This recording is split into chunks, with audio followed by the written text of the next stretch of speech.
Welcome to Who Knew. We are fans of the current series of Doctor Who, and here we discuss our likes, dislikes, and insights into the modern regeneration of the show. Visit our website, whoknewpodcast.com, or email us at whoknewpodcast@gmail.com. Find us on Twitter and on Facebook at Who Knew Podcast. Subscribe, review, and listen to us on iTunes and Stitcher, or our YouTube channel, youtube.com/Who Knew Podcast. Today's episode is episode 10 of season 3, Blink. It's perfect. Okay, moving on. When the future becomes the present.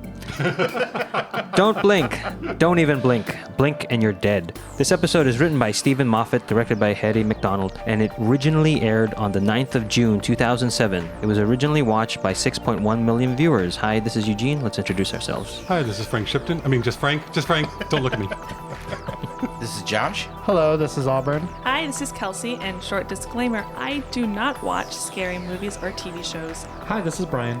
This is Arlene. Sally Sparrow enters an old abandoned house on a stormy night. She begins taking pictures when she notices writing behind some torn wallpaper. She tears at the paper and reveals the word beware. She continues tearing down the paper to reveal a message addressed to her from someone called the Doctor, telling her to beware of the weeping angel and to duck. Now, as she does, a rock hurtles through the window at the place her head was seconds ago. She turns to see who threw the rock, but only sees a statue of a weeping angel. It was a dark and stormy night. It was a great opening to this episode. And I love that they actually have the rain. So many shows hide the rain. All the actors are underneath covers, and so they're filming at night because they're on the night scene. And the rain is in the background, you can see. So it's like pouring, but nobody's wet because they're hiding the rain. And this, they're just embrace it. I think this was on purpose because it's a story point later. Did you mention this is a Dr. Light episode? Not yet. But Okay. you just did. Oh, okay.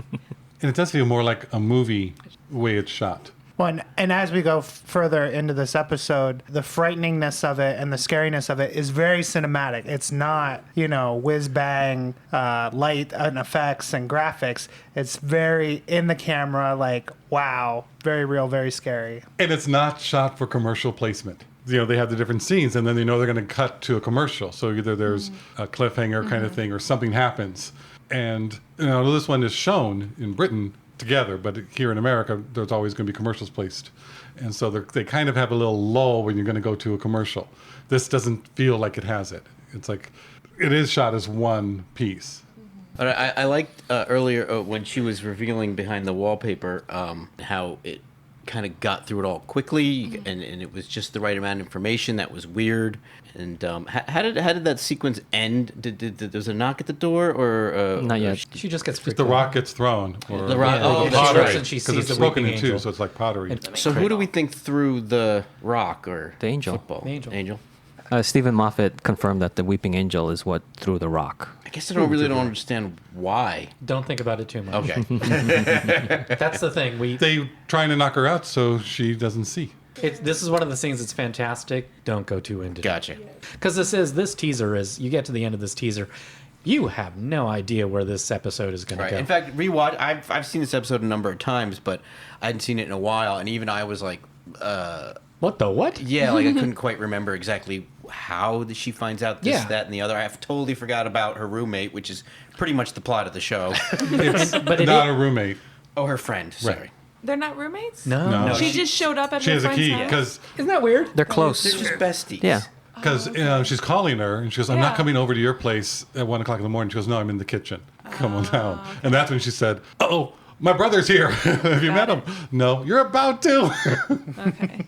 The next day, she returns to the house with her friend Kathy Nightingale. She shows Kathy the writing and the weeping angel, which seems to be closer to the house. The doorbell rings, and while Kathy hides, Sally answers the door. A man has a letter for Sally Sparrow to be delivered at this precise date and time. Kathy hears a noise behind her, but sees nothing, and goes back to watching Sally and the man, unaware that the weeping angel has moved closer to her. The man tells Sally that the letter was sent by Kathy Nightingale. She asks if this is a joke and calls for Kathy, but she is nowhere to be found. He tells her that the letter was written by his grandmother who passed away 20 years ago and insists that she take it. In the letter, Kathy explains that she was somehow transported in time to 1920 and has lived a full life. Sally searches the house and finds more weeping angels, one of which has a key. She takes the key and hears the front door close. She races after the man, unaware of how close the angels have gotten to her. So this is where you can't think too much about it, because why would the angel have the key? Like just dangling oh, there. no. But just dangling there for her to find it. No, because it didn't have it just there dangling for her to find it. They had Oh, so you have an explanation for that, but not the other thing? it. Yeah. Because they just had it and they happened to freeze in that moment. But we don't know that yet in the show. I just think they're smarter than that, and they They wouldn't don't do have that. pockets. Exactly. Angels don't have pockets. Put it like this. And I'm cupping my hands for those of you who can't tell. Why would they? All the angel had to do was clench its fist, and you wouldn't be able to get it out of the Same stone. But difference. But the angel was starting to, but No, I know, was I'm on your frozen side. beforehand.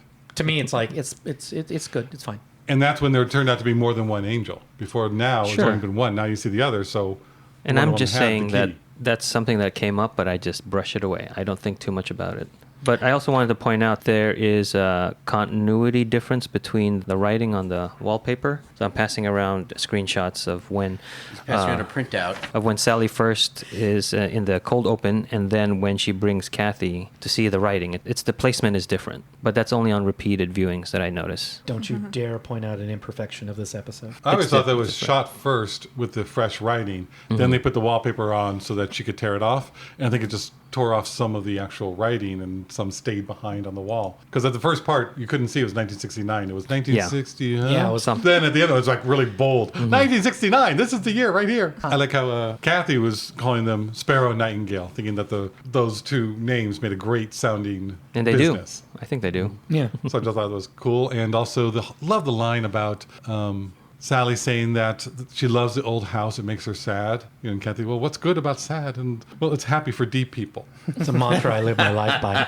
Sad is happy for deep people. I didn't catch Yeah. that. I love that. I love that. And it's also awesome. It's true. because it is looking at the house and what, potentially went on there. Walking through Basically, that house. nostalgia. Nostalgia is happy for sad people. Right. I like that that in this scene we get that piece of character information from her that Sally loves old things and because they make her sad. I don't know if I myself love old things because they make me sad, but I also am someone that loves old things. I like looking at old photographs. You go to like the flea markets and there's always that booth that has the box of just old photographs that they just picked up from like what? It's the These in-estate people's sale. lives. You don't know who these Estate people are, but they all had lives and And history. then you see one picture that is you.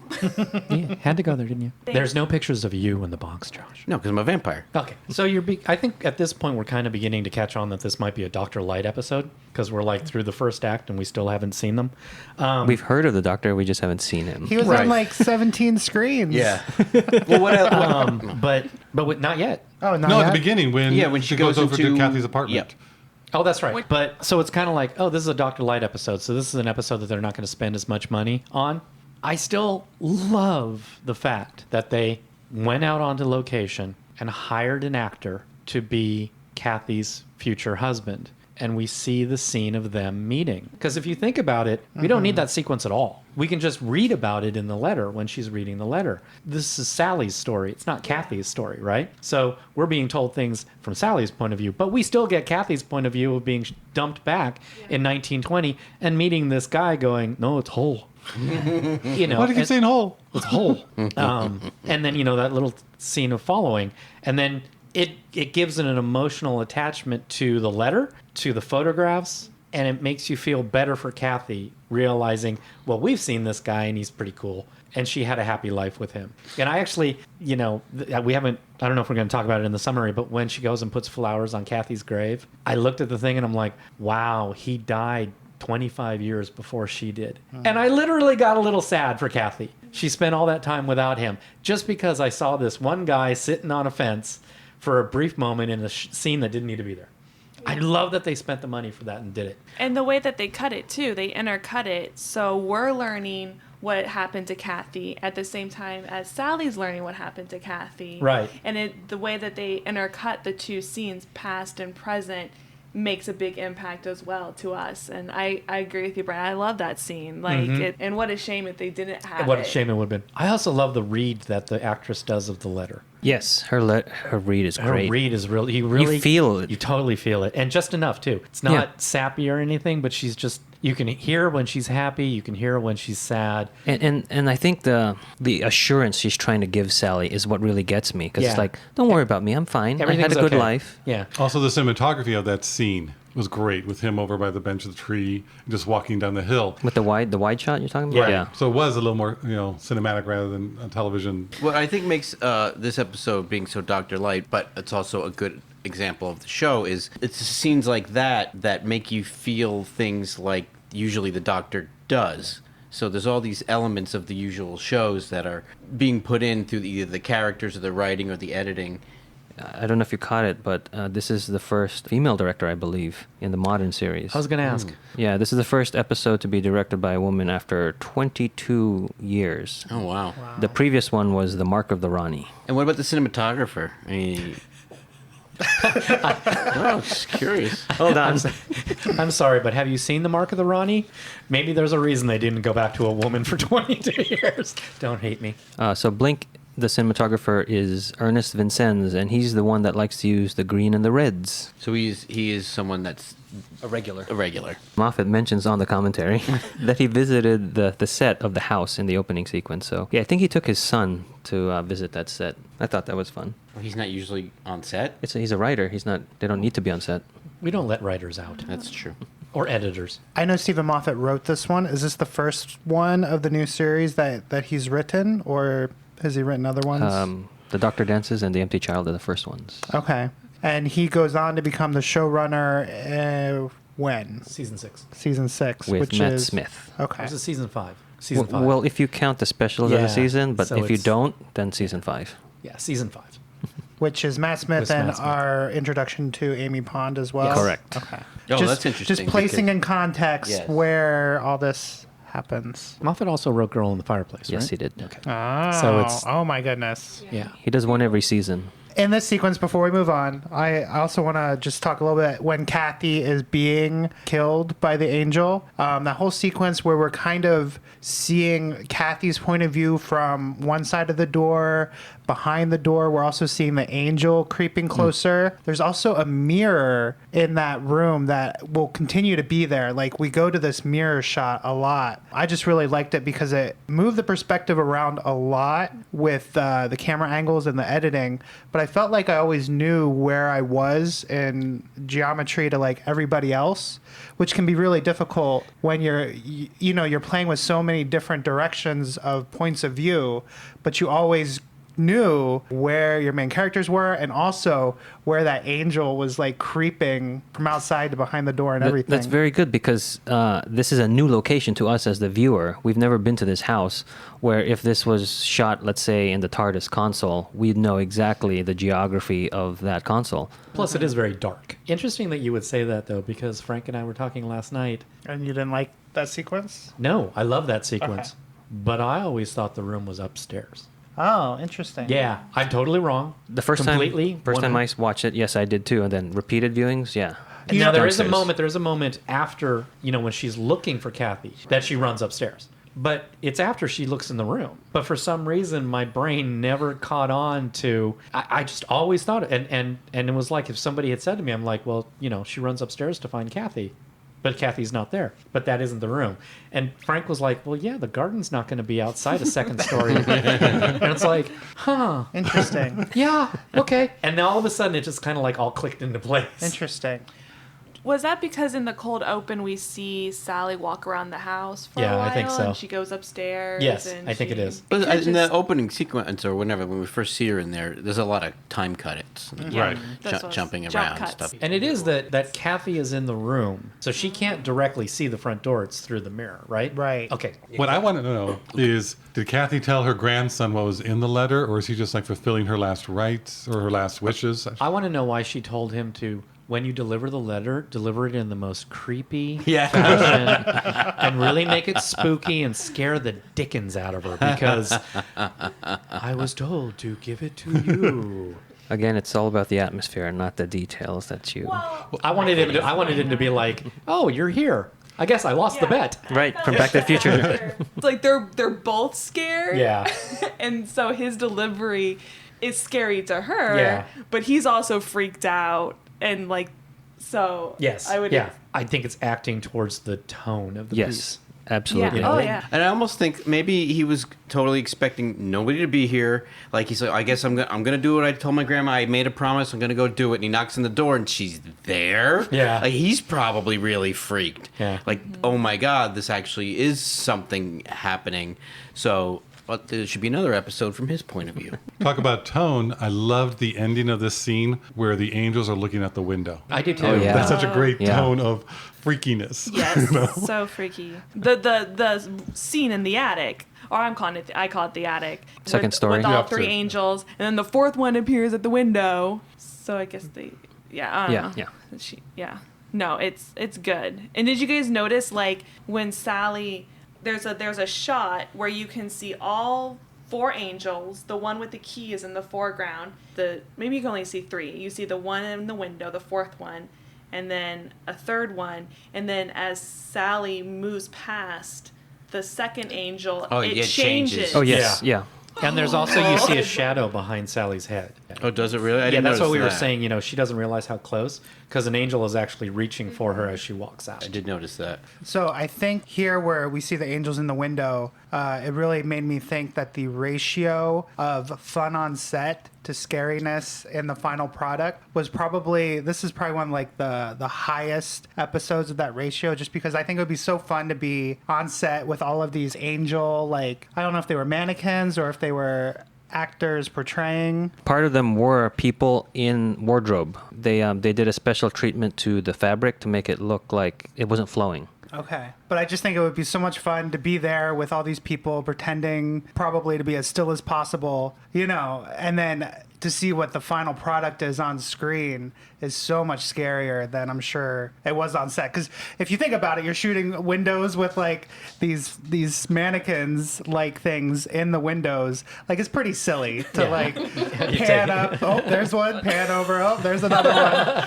But in the actual like And the product, cameraman's going, yeah, yes. But the actual product, it works. definitely works. Yeah. Yeah. Okay, so they weren't props. They were people. Sometimes. They were actors. Some of them were. Ones and where the they kept- That's makeup's really good, crazy. isn't it? Mm-hmm. Well, That is the crazy. faces were probably masks, and then, Yeah. it was probably actors when they had to keep changing poses and stuff like that.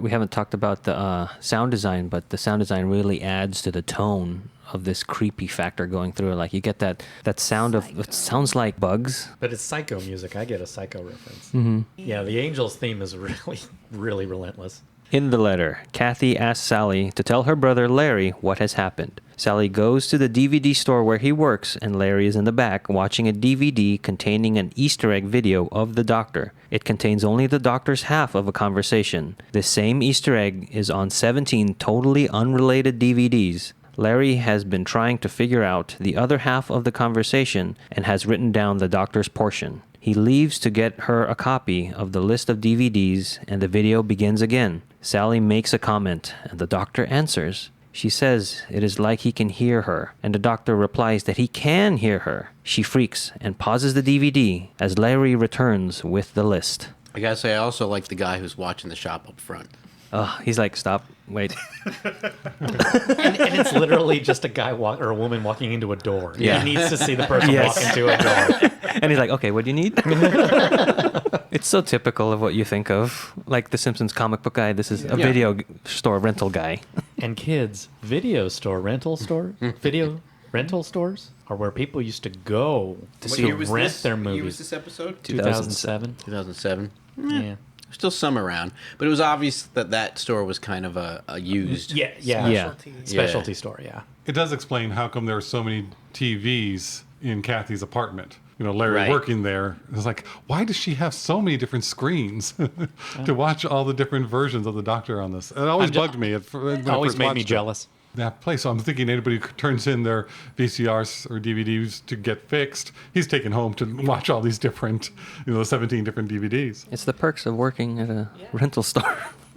And I really liked how Sally had, when they met again, Larry's, do I know you? She goes, it's going to come to Right. you. Just wait. Yeah. And then he gets the embarrassment of being naked in front of her in Kathy's apartment. I like how Sally, kind of like, you get the impression that Sally in an ordinary life, on an ordinary day, would be very confident.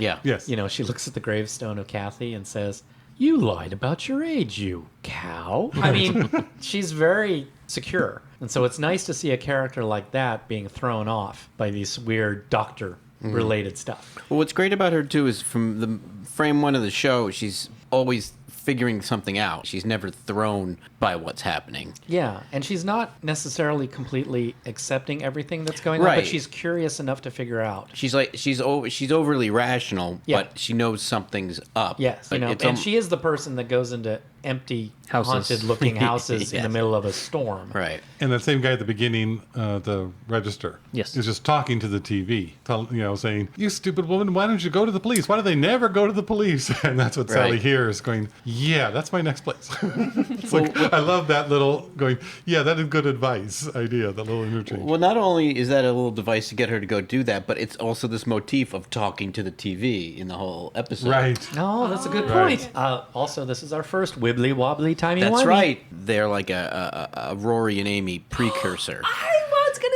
say that. Sally decides to go to the police, and while at the station, she sees two weeping angels on a building across the street. She blinks, and the statues are no longer there. Detective Billy Shipton says Kathy is not the first to go missing at the house. He shows her a parking lot of cars that were abandoned at the house over the last 2 years, with no further trace of the owners. Among the cars is an old, locked blue police box. Billy asks her out, but Sally says no. Still, she gives him her phone number and leaves. He turns around to see a group of weeping angels surrounding the TARDIS. As he looks over one of the angels, he blinks. Billy, because you're hot and life is short. I'm like, oh, that would have gotten me right away. I know. I just turned to Frank and I'm like, sorry, I'd be dating him.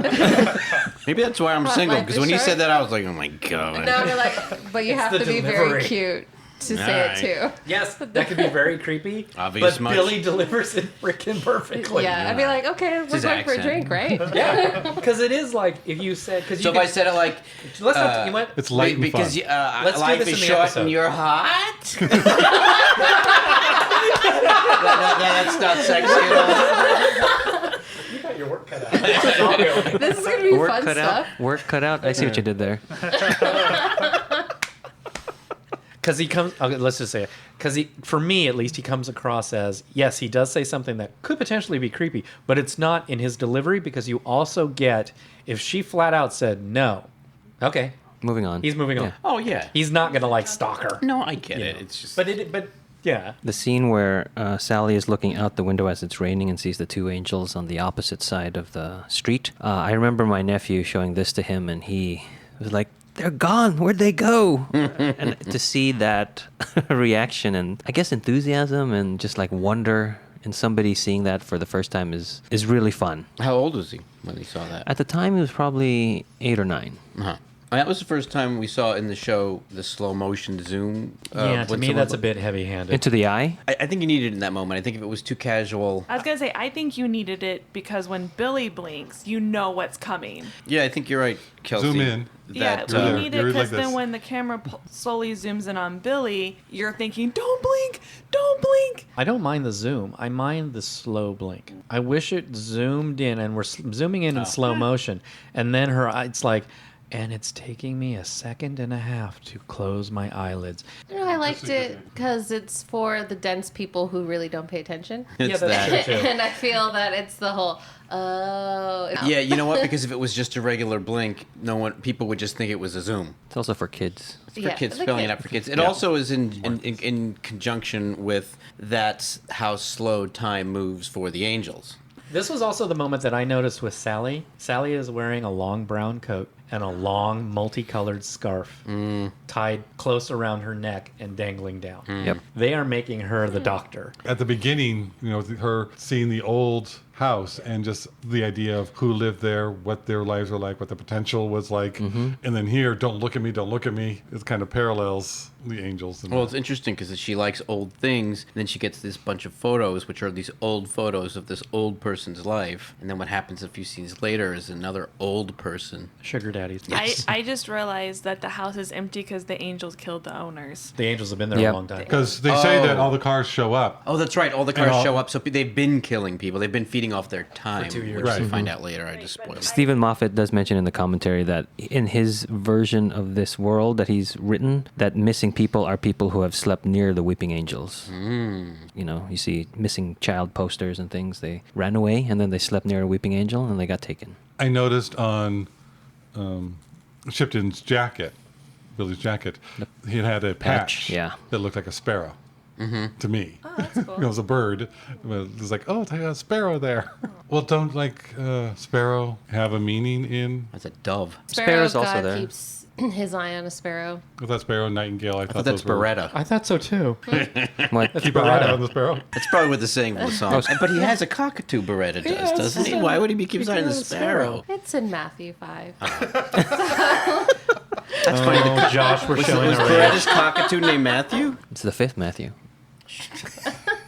All right, moving on. Because he's right. There is a bird motif going on. Yes. They don't call Larry. He's called Lawrence at one point. Lawrence Nightingale. Florence Nightingale. Lawrence. Okay. The nurse. Yeah. Is there another Florence Nightingale?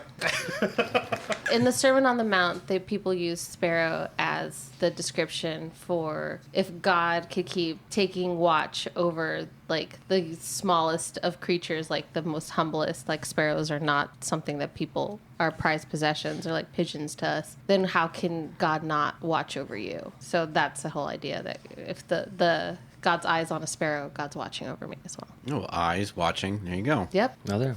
So a sparrow is an ordinary bird. There it is. There's Ordinary, ordinary there. people, yeah, ordinary. So it's Sally is definitely an it's using. Sally is an ordinary person. Thank you. Thank you for all the biblical references. I like it. This has been God Talk, Gabbing with God. Billy is transported to 1969, where he is found by Martha and the doctor. The weeping angels zap people back in time and feed off the potential energy of what would have been. The doctor says they are all stuck there without his TARDIS. He tells Billy to give Sally a message, but it will take decades until he can deliver it. In the present, Sally receives a phone call from Billy, asking her to come visit him in the hospital. I like that she remembered right away. You know, she's putting her hands in her pocket and then finds the key. And remember, Billy said it's just a plain lock, but they can't get into it. So she runs back just, a minute later, and Billy's already gone, and the angels are gone, and the TARDIS is gone. You know, she just runs back. What just happened? And then she gets the phone call. Well, okay, Billy, where are you? You're in the hospital. What? You know, for her point of view. No it's time just- has passed. Yeah, it's Yeah. been a minute or so. No, this is a great just time travel episode in general. I like the quick throwaway line that the doctor says to Billy, "You were touched by the same angel that we were, which is why you're in the same year." But Kathy was jumped back to 1920. Oh. So it's like, isn't it lucky Billy got zapped to the same place as the So it Dr. was the Martha? same angel, And that's the thinking? yes, so the throwaway line was he was touched by the same angel, the CBS television series. Yes. And so that angel has the same amount of power to throw you back. So it's like, okay, Or like the same setting. yeah, that's a Yeah. good rationalization. So each angel has a certain time Yes. Time and that, potency, maybe? that also time helps. frequency. I like that. This also shows that the Doctor and Martha have gone on a lot more Yes. adventures because I they've been to love- the I always moon love that. landing 4 times and seen 4 different points of Yeah. view. They refer to probably a dozen different things in this episode. It really gives you a sense that Martha's more of a in-depth companion than we've seen screen time. And they've done it with the Doctor and Rose also. Right. So we do see that there are more adventures than Than just what's screen coming. I times. really like Yeah. when they do that. I do too. Billy makes a reference to the police box, and he's like, but the windows are wrong. Yes, he and, does. And then so that goes to the reference that the TARDIS for every Doctor is different. It's just always changing, even though it's supposed to be the same thing. Billy is now an old man who is dying. He gives her the doctor's message to look at the list. Billy says that in 1969, he went into publishing and then video publishing. He put the Easter egg on those 17 DVDs. And asks if she knows what they have in common. The doctor told him that the night he gives Sally the message is the night that he will die. The thought of seeing her again has given him the strength to hold on this long, but now it's his time. She sits with him until the end. I love this scene. Yeah, it was- That's that line. I have until the rain stops. Oh, and then it cuts to the rain has stopped, and you think he may be in the bed, Yeah. but it was really he's already out of the bed. Just, Yep. just a lot of time cuts, and Yes. jump cuts where And that's cinematic. Yeah, yeah, it's shot really nice, and I like when editing makes the viewer think. Well, that scene, to me, it says the filmmakers, but the showmakers, the people, the production guys, are saying that the audience is intelligent. And so we can show them this space and let them fill in the gap. Right. Maybe it's a coincidence that there is stuff happening inside of time that we don't see, just like the angels moving. How did they know what DVDs Sally has? Wait till the end. Yes. Yeah, it's out the end. It's explained later. No, but Yes. It's explained later. all right. Explain later. I'm just so sad that Billy never knew what the correlation was, why he had to put the Easter egg on those particular 17 DVDs. And he's okay with it. He's come to terms with the doctor telling him, you're never going to know what the correlation is. You just need to put it on these. I still feel sorry for him not being able to know. He could, but timey-wimey, he didn't, so he couldn't know. The doctor couldn't tell him because Billy didn't know. Still sad. It is still sad, yeah. But I love how they follow their own rules on time travel, which Yes. many shows do not. And it made me super excited that they were able to wrap everything up in this wonderful circular, timey-wimey, combobulated weirdness of time travel. And I just loved it. This episode must have been a bear to write. Yeah. I don't know how he wrote this and to make it work out so well. I mean, every scene has its own... Like purpose. Yes, but like every scene refers to things that haven't happened yet or happened earlier on, and now we're getting the answer to a question we didn't even know was a question. I mean, it's just, this is written so very well. It's interesting too that now here's another person from the past giving her a message, just like the grandson. Yeah, Yeah. and I love the callback. I am old and you are hot. Yes. Yeah. You know, it's just Time is long. Time Yeah. is on. Or life is long and you are hot. that actor is so good. That actor is Both. just so good. Both. Both actors are so good at No, I playing know. the same Like Sally person. throughout the whole thing, but this gentleman has No, the Both two. Billies. Both both Billies. Billies. Yes. Yeah, both Billies. Yeah, It's almost like, there's only one. Wait, No, there's I'm not two. into it so much. yeah, me too. And Origin- Billy has a type. Originally, they were going to put younger Billy in old makeup. I'm glad they did. And Oh, I'm I'm so glad they didn't do glad that. that they picked somebody who had like the experience of Yeah. acting to act, old and deliver this with such conviction. Yeah. Since we're talking about acting, we should bring up that the girl who plays Sally is Carrie Mulligan, the Oscar winner. She won, right? She did She win is an something for award this winner. Right. role. No, No. For this role? What? she might have won for this, but she won an BAFTA. Oscar. So Carrie Mulligan received the Constellation Award for Best Female Performance in a 2007 science fiction television episode. Well, that's for this episode. Yeah. She was nominated for an Oscar in her performance in Uneducation. The BAFTA she won for Uneducation. Okay. Yeah, I think in the U.S. she's played roles opposite like Ryan Gosling in Drive, right? Yeah. That was her. And then Shia LaBeouf in the Wall Street sequel. All right. And then she dated Shia LaBeouf for a while. Oh dear. Oh. Another Doctor Who connection, she was in Never Let Me Go with Andrew Garfield. And Keira Knightley was also in that movie. That's an interesting movie. Not a lot of people like it. I enjoy it.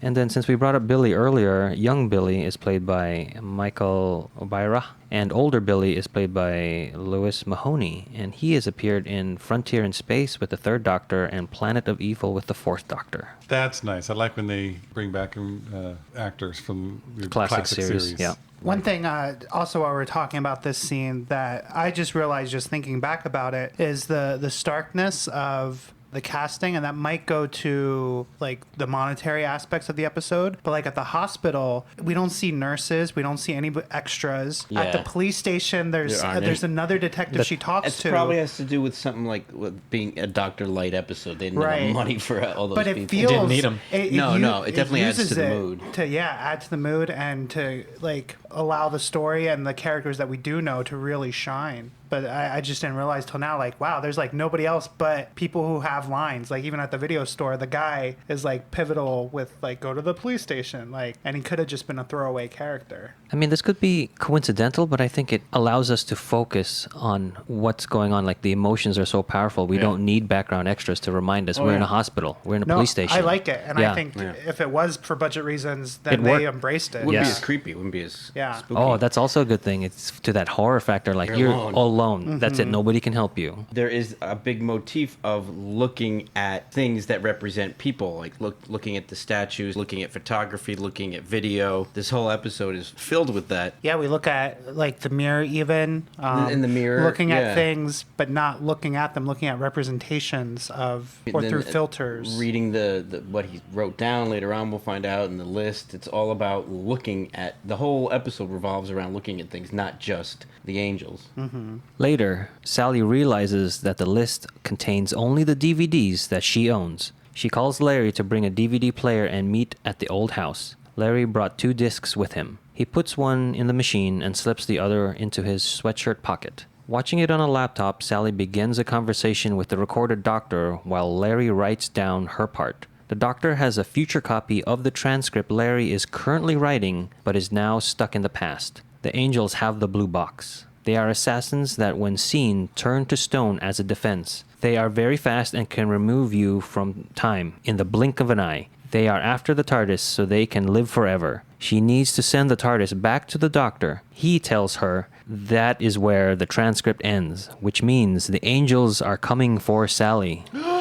I think that's the most brilliant thing I've ever seen on TV. Yeah. No, that whole scene is brilliant. Yeah, it's that scene one is of the amazing. best scenes in the whole series. And Oh, yeah. And it's also great how that scene also works with the earlier scene, but Yes. it's different conversation. Yeah. That's great. I love. Look to the left. Never understood that part. I think it's a political It's a statement. political statement. It should be a mantra. The angels have the blue box. I got a T-shirt with that on it. We're looking at T-shirts right now, if you can't tell. I know they took liberties for the drama of the scene, but there is a point where he stops writing and she's still talking. He writes shorthand, so he wrote it true. really quick. Okay. The shorthand he's writing is known as Pitman, and Pitman is the shorthand reportedly used in the movie version of The Hitchhiker's Guide to the Galaxy, and it's a stand-in for the written language of Vogon. Oh, really? That's a nice little Little meta kind of sci-fi referencey thing. I like that they wobbly. did reference that he was writing shorthand because when they pan over, I looked at it. I was like, oh, that's shorthand. Yeah. Yeah, me And too. I'm like, how does he know shorthand? Just a throwaway line. Yeah. But I think that was kind of the start, or maybe not the start, but at least that added to Sally's like being impressed with him. At least that's how I took her line. He's and smarter you know, than- shorthand, like Yeah. it was Yeah. saying there was more depth to his character than she saw. Because I mean, she's still getting over Billy, I guess, but didn't take too long. I love this remark. You only have 17 DVDs? Yeah. Yes. A guy that works in a DVD store would say something like that. I would say something like that.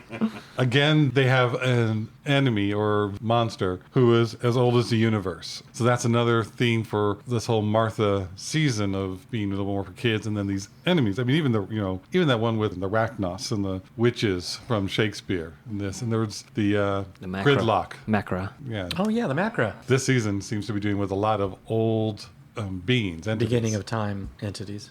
They're cool, but it's like they're from the beginning of time. Then where did they send people back to before Yeah, time? how did they start? It was a rough beginning. It was a lot of famine.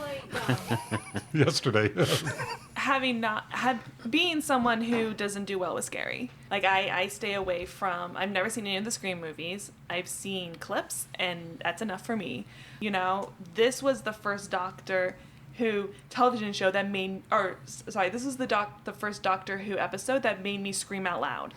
Like, the first and only time until recently that I watched this episode, I probably watched it with my eyes closed.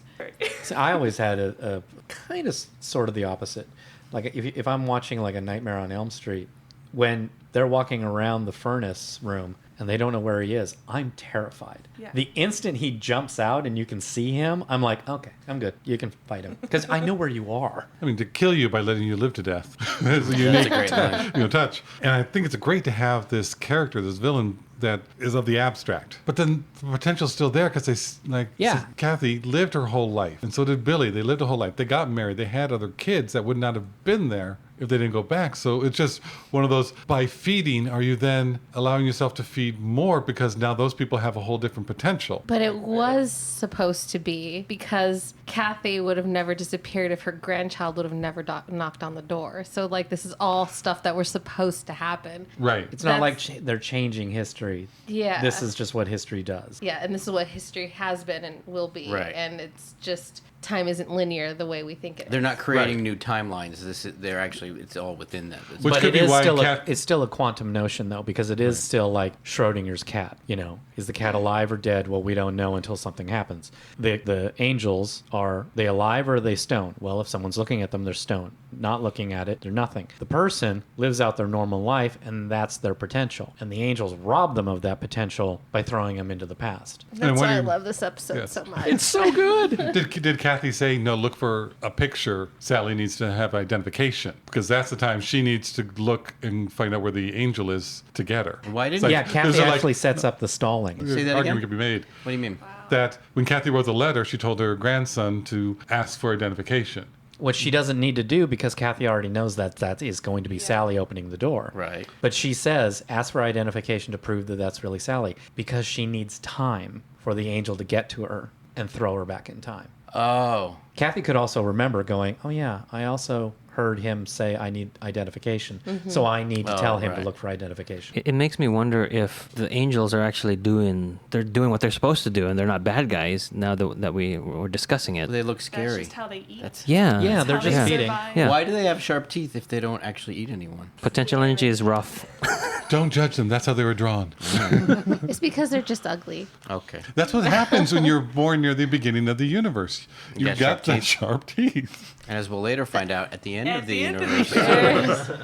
It's a circle. That's right. It makes me think that there's a menu like, oh, Kathy Nightingale, Billy Shipton. Which one will I have today? Both she and Larry turn to see a snarling angel only a few feet from them. The angels have locked them inside the house, so Larry keeps his eye on one angel while Sally looks for a way out. Larry turns his head for a second, and the angel is now inches from him. He backs out of the room and meets Sally in the cellar. The weeping angels have moved the TARDIS to the cellar, and Sally and Larry make their way to the TARDIS door. All four angels surround them and cause the lights to flicker. Every time they flicker, the angels inch closer. Sally and Larry barely make it into the TARDIS. Best use of darkness. Yeah. It's really great how they mostly Sally, but both of them are figuring everything out as it happens. They're not dumb Scooby Dooey. Like I don't get what's going on. Why? Let's go in that room. Like everything makes sense. They're figuring it all out, and so every piece of a scene is leading us to the next piece. I watched this episode with someone who's never seen Doctor Who before. And she looks over to me as this is all happening. She's like, I really want to blink, but I'm scared.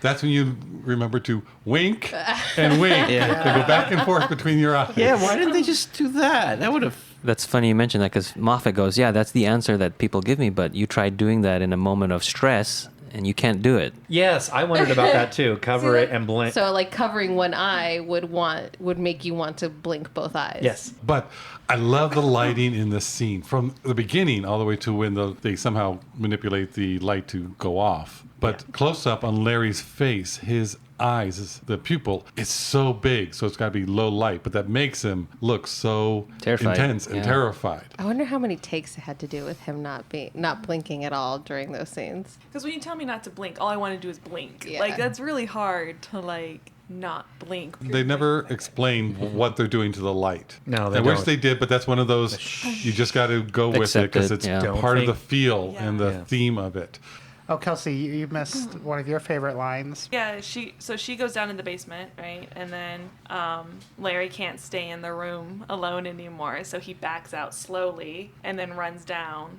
And then after they switch paths, she turns around and there's your one saying like, "There's the taking care of angel these from three." upstairs." Yeah. I think what's funny here is that you have the usual horror movie trope of either going down into the basement where there's no exit or going upstairs where there's no exit. But this time, because the TARDIS is in there, it makes it acceptable. But she had a great reason for going down into the cellar. They'd locked the front door No, and no. back door, and in the old houses, they would have another Right. way to get out. No, and I understand that, but I'm just saying it's a typical horror trope that where this one makes it acceptable that they go down into the basement. A hologram of the Doctor appears and recognizes that the disc that Larry is carrying contains coordinates for one journey. While the angels try to break into the TARDIS, Sally and Larry place the disc in a slot and the TARDIS disappears, leaving them huddled on the floor of the cellar. With the TARDIS gone, the angels are in each other's line of sight, turning themselves into stone. Yeah, I just want to say one more thing about like this scene in conjunction with the earlier scene. Like these two scenes is like the only thing for years that I remembered about this episode. You know, like to rewatching it for the first time in like 5 years for this podcast, I was like, oh, I didn't remember this. I didn't remember this. Your eyes were closed.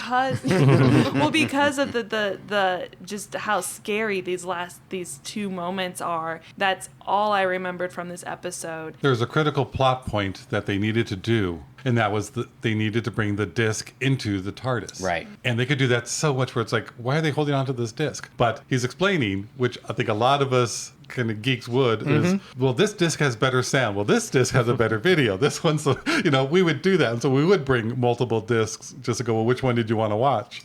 Once you put the disc in, the one that had the better audio, the other disc he just put into his sweatshirt, which a lot of times you wouldn't it's think just anything there of. the It was rest of just, the time. what do you do with it? You just put it in. There's But a that's the only reason why he the disc had is there. It This needed to is- get into the TARDIS, and I think they With the really disc. did it well with In this sequence, like with the strobing of the angels moving in closer is really good. But I really like the TARDIS getting rocked back and forth. Like that's really cool. Not so much the inside, but the outside, Yeah. like the continuing of the strobe and the Yeah, yeah. angels going like to the right and to the left. Like that's just really neat. Like I think that shot was excellently executed. And I also got a real thrill out of them going into the TARDIS. No one's inviting them in. No one told them to go in. They go in. They're a little taken by that it's bigger on the inside. They don't have time to talk about it. It's just...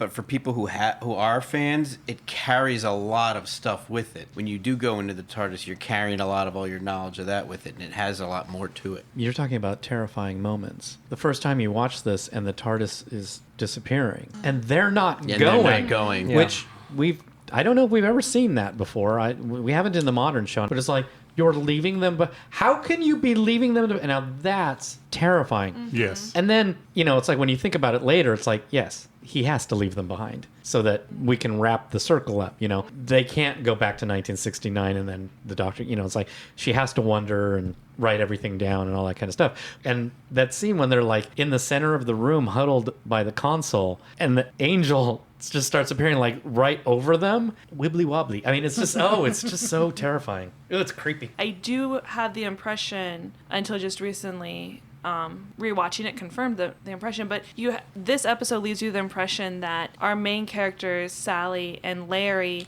were on their own. Like, yes, the Yeah. doctor talks to them through a pre-recorded thing, but they're on their own, and the TARDIS leaves them. And I think that the moment that you're talking about, Brian, is what left that impression on me that, like, no, in this episode, the doctor doesn't come in like he does at the end of Love and Monsters. Like, the doctor saves them by tricking the monsters, but they're left on their own, and like this whole episode they're on their own. On repeat viewing, one thing bugs me just a bit, not hugely. They both huddle and look down. It's like after all they've just been through, no, look at Yeah. the angels. But I can also understand just the terror of it. Yeah. It's like, they've given up at that point. But also when you're huddled down at the end and you see that the angels are stoned because they're caught in each other's sight line, don't stand up Yeah, and block and block. an angel's Yeah. view. That's what Albert said. I thought that as well. You're Yeah. not Right. supposed to analyze why the actress is running upstairs when there's no escape upstairs. Yeah. Right. It's just scary, right? Like, Yeah. One thing reminded me in Buffy about the judge. And the doctor said that you can't kill a stone. And the idea from Buffy was, well, that was then and this is now. And so Oh, you that's just right, when she's got demolish. she's got the bazooka. Yes. It's like, well, now we can just really demolish stone really well. We have Wasn't all like, these, no weapon- jackhammer and all this kind of stuff. No we weapon get to. forged can destroy me because it's stone. And she's just like, we've progressed. So just like, yeah, we should destroy those angels now.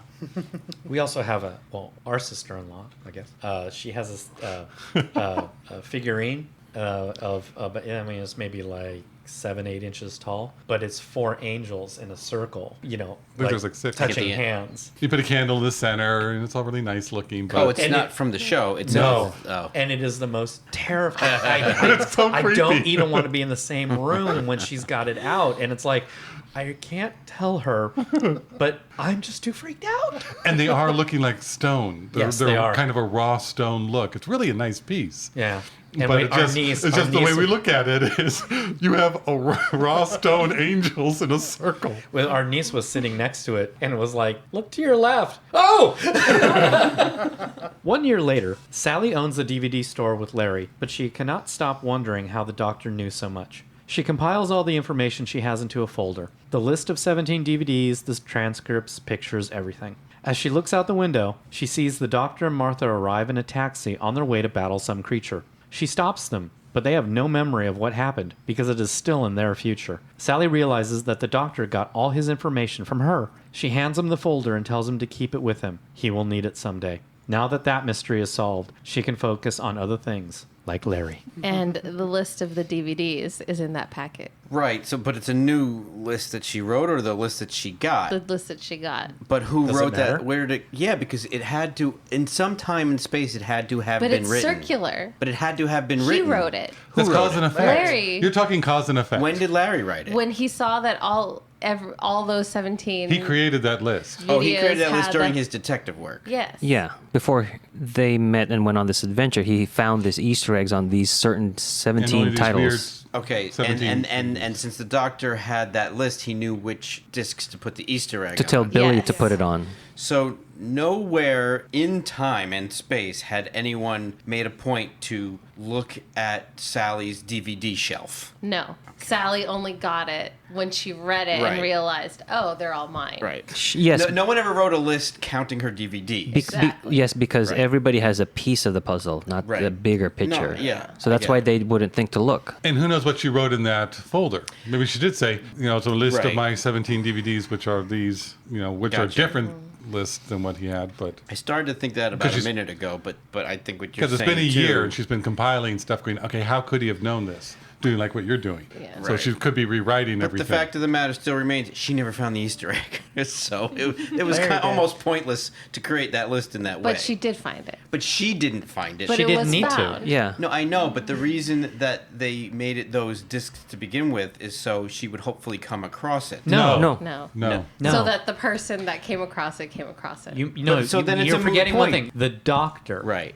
is never in peril. When they get zapped back into 1969, the doctor knows everything that's going to happen because it's Right. all written down in the notes. And all he does is he pushes the pieces out as they happened, not into how he plans it. Right. He doesn't plan it. He just pushes everything out the way it's been told to him. So it was really more of like a Bad Wolf thing where it was just like, hey, pay attention to this, rather than it had a purpose that it was her No, DVD it is. set. The purpose was to get Sally involved. My brain got stuck on those are her DVDs for a reason to look at those DVDs. no. No, yeah. It was her That's what my DVDs. agree- It that's- was yeah. her DVDs to make her go, there's something Right. special about the DVDs that I own. That it's Right. for me. It's for my that Right. Easter egg is definitely for me. Right. And that's why she asked him, I need to watch all these videos. Right. Okay. But you can see where watch my them. brain got stuck Sure. on that. Right. Now, along with that same one, is there a reality that happened where she did get hit by the rock and put in her notes No, duck, because they're or not she just altering history. always ducked? She's always She's ducked. always She's ducked. always ducked. Because that writing was always there. Right. Because she always gave the information to the doctor. to Well, duck. if you go into your high school physics books and look at the theory of relativity, this is the basic time principle of time is always flowing in the same direction, and that it's always happening the same way, and you just keep going around and round and round. So physics, yay! I liked how Kathy at the beginning said that Sparrow and Nightingale is a great name. And so when they got together, they did the DVD store, Sparrow and Nightingale. What is it that he says that there's more to life than just this? Like, you ever Yeah. think this is keeping you from other things? Yes. Right. And she's like, we just own a shop. So there's definitely an inference that he's Made you know, advances.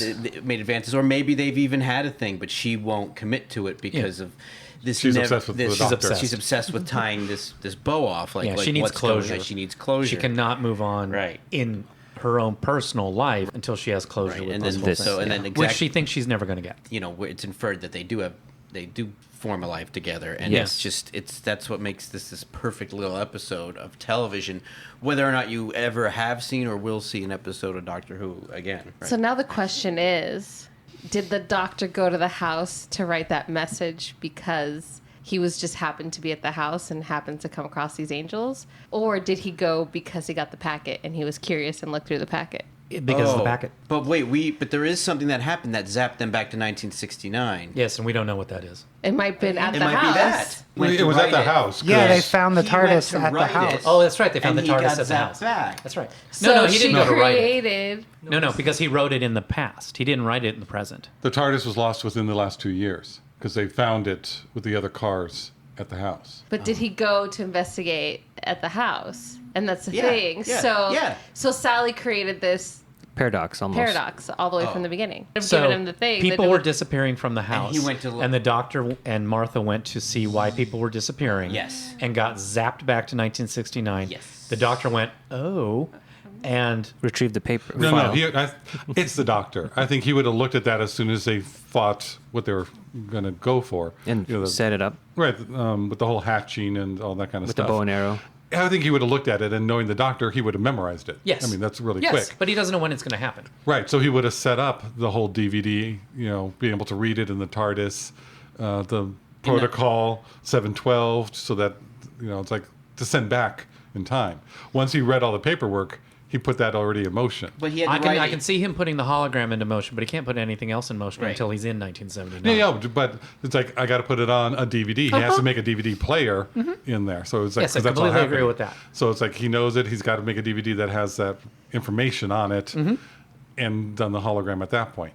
I don't think he knew that this was what's going on when he went to go investigate the missing people. No. I don't know. It could have I been agree. just like the Matrix thing of, now did you knock over the vase because I Oh. told you you were going to knock it Yeah. over, or did you knock it over No, because of the because that situation? information about the missing people and their cars was probably in the folder that she gave him before he even thought all this stuff. So he's like, oh, well, so when this happens, we got to go find out about. We got to go there. That's what I just love. They just kind of really throw a lot of the time travel, predicting the future stuff, and it's just, And I can hear the Fun doctor written. in my head when you said, is it like the Matrix where did you knock the vase over because I told you did, or did it just happen? I can hear the doctor in my head going, what difference does it make? The vase is broken. yeah, because he knows it's going to happen. Yeah. I wanted to be in the production to find out, do they want to go with bows and arrows? Are they going to carry hatchets? Are they going to carry, Yes. what The bows is and what arrows do they was a need? bit It's like the bows odd. are very funny, but it just, stands out. So how odd did they want to go? It's like Because one it of the really other was people like- that they talked about going, what else could they carry? It really was like, we really need to say very quickly, this isn't the same doctor that you've seen. That this is a doctor who won't know what's going on. Because it's like, the doctor doesn't just go and kill creatures. Yeah. Or take taxis. Taxi, yeah. We don't even see the taxi driver, do we? Nope. Yeah. Just Santa. I really love. It's a Santa. Oh yeah, right. It would have been fun if he was wearing like a Robin Hood hat, something like that. And just for me, I'm not the biggest fan of the little montage "Don't Blink" at the end.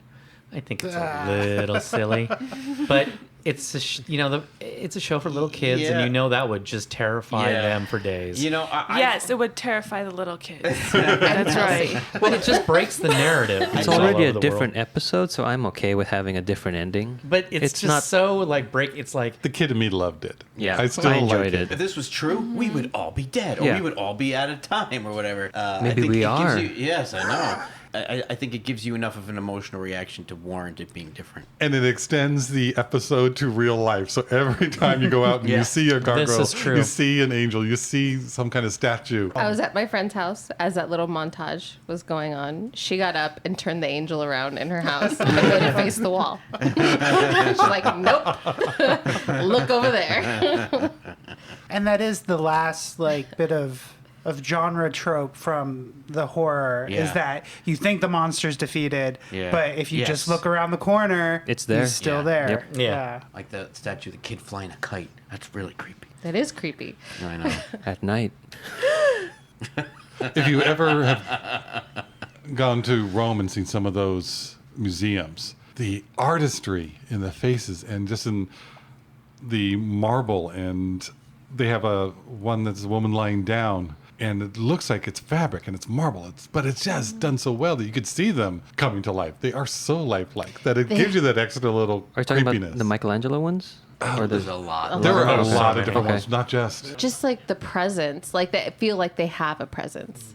I guess what you said reminded me of like him saying that his subject was trapped inside that stone of marvel and he used his tools to release Pygmalion, them. right? Yeah. Blink is the third story to be adapted from something else. Stephen Moffat wrote a short story for the Doctor Who annual in 2006 called What I Did on My Christmas Holidays by Sally Sparrow. And in this version, she's 12 years old. And it's that also is like that very Moffat that we come to find out, Girl in the Fireplace, Amy Pond with her Raggedy Man. There you go. Like it's a theme that he comes back to. Yeah. So the other ones to be adapted are Human Nature, The Family of Blood, which is a story arc by Paul Cornell, and then also the story episode Dalek by it's an audio drama, I believe, by Robert Sherman. All right, Blink. Who is this episode good for? Or this episode is good for who? I think it's a great episode. I know there's a lot of controversy in the fans of Who, whether or not it would be a good one to introduce somebody. Because it is a Dr. Light. But I would say yes, it's for the new viewer and everybody. Because I think a lot of people who don't want the Doctor Who to start, not really interested in it, but could like a lot of the, suspense kind of things, can get into this because it is so well written, such a good show that they could go, I do want to see more. So it's a good enticement for it. I am almost torn because they haven't watched a lot of other Doctor Who, and so they haven't earned this yet. Because it is such a good episode, and I'm like, I don't want to start with the top, but You don't deserve this right. You have to watch Fearer first. No. But I would say yes, you could introduce somebody to Doctor Who with this. I agree. I originally was thinking this wouldn't be good for someone who hadn't seen anything yet, a new Who viewer, because there isn't enough Doctor. But watching it this last time, there's so many elements of the Doctor, and when he does show up, there's a lot in those scenes that he's in. I think it really gives you a good example of the way these shows are written, of the world, and how good it can be, and the type of thinking, the mindset it puts you in when you watch Doctor Who. And like I said, it's a great piece of television. So you coming to it as a new viewer, you're also in the mindset of Sally and Larry. So you're finding out about all this stuff just like they are, and you want to know more. And at the end of the episode, you probably would be wanting to know more just like Sally. So it would probably, this is a good one to lead you in.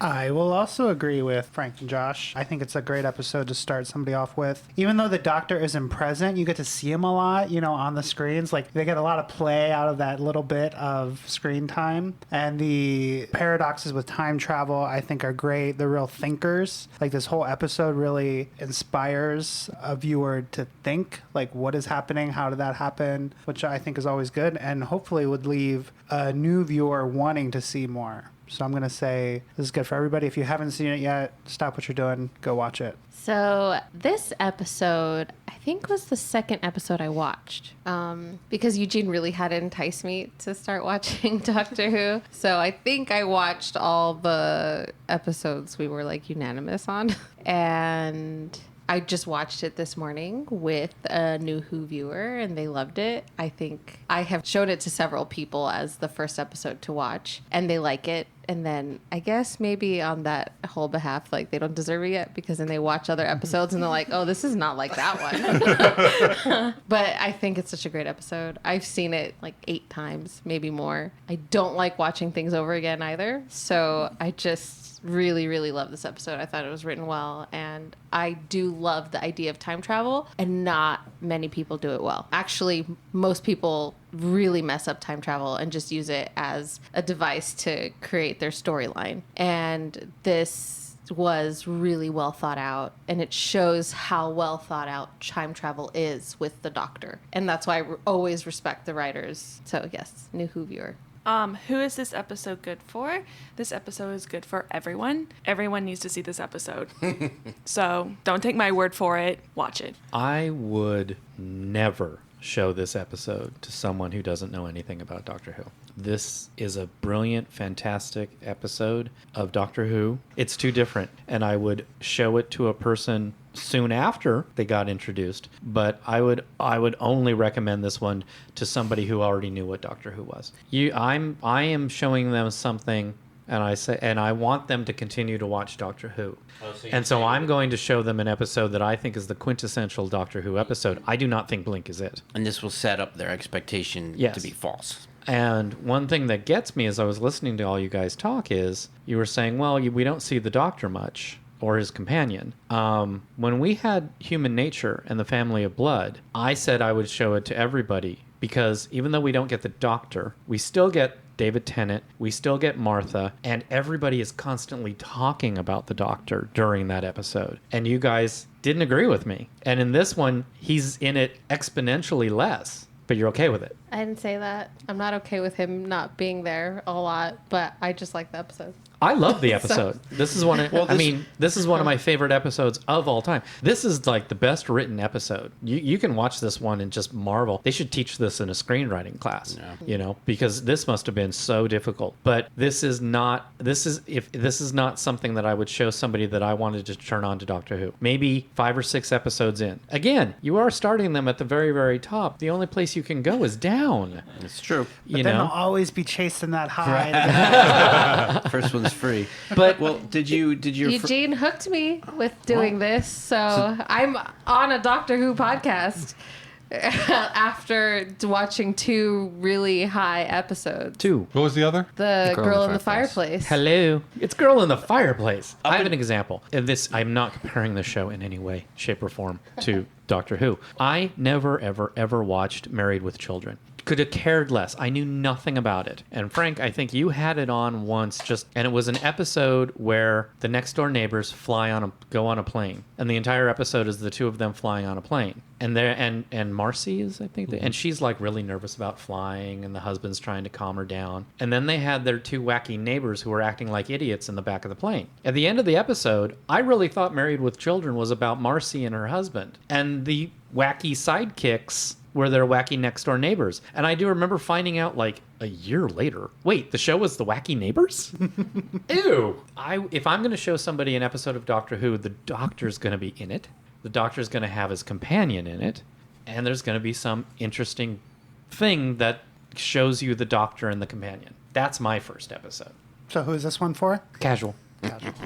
And I had a hard time going between a new viewer and casual because there's a lot of people who will never watch Doctor Who. And if they wanted to understand what I like about it and why I'm watching, I'd show them this. Now I can see why you like it. Oh, that is written well. This is nice. She's on the show, Carrie? It's like, I know her from all this other stuff. It's like, you have real actors on this. Yeah, Yes, there are. When she meets the detective and she's all like rainy and wet and just that close up of her just staring into his eyes. Sorry, Kelsey. Wait, where am I? You thought she was cute there too. I did. So It's fair. You edit that. it's fair. It's okay. I wrote next to Billy Shipton. There's a heart. So Billy. And like Josh said, this is a good television show. I think this is good for anybody to watch as a piece of art, as a piece of TV, as a piece of. But is it a good elevated. Doctor Who show? That's where I kept going back and forth. And I know that's a big conversation that goes on in Doctor Who fans. My turn. For me, this is one of my favorite episodes, but I agree with Frank that you need to work your way up to this. You can't. They didn't earn it yet. Yeah, they That's didn't why I earn kind it. of don't want to show somebody. Yeah. But then if somebody's a fan of horror, this is one I would definitely show them cold because of the horror aspect. Yes. But then, you have to know your audience. I'm torn between new and casual, but leaning more toward the casual just because of the Doctor lightness of it. And you're not getting what Brian said is the show. You're not getting the show in this episode, even though this is a great, beautifully executed episode. Mm-hmm. Oh, this is also an episode that I don't want to watch too frequently so that it doesn't lose the impact when I do watch it. I agree. It's a treasured special occasion episode when I will put it in the DVD player and watch it on several screens. I'm just kidding. So you've heard our thoughts on who we would recommend Blink for. What would you do if you were to introduce somebody to Doctor Who with? Would you choose Blink, and why, or why not? Email us at whoknewpodcast@gmail.com. Thanks for listening. We will see you all next time when the future becomes the present. You've just listened to an episode of Who Knew? Our wonderful theme music is by Michael Grady. Find him on Facebook. At The Universe Explodes. All our episodes are engineered by our very own Auburn. Find me at auburnbinkley.com.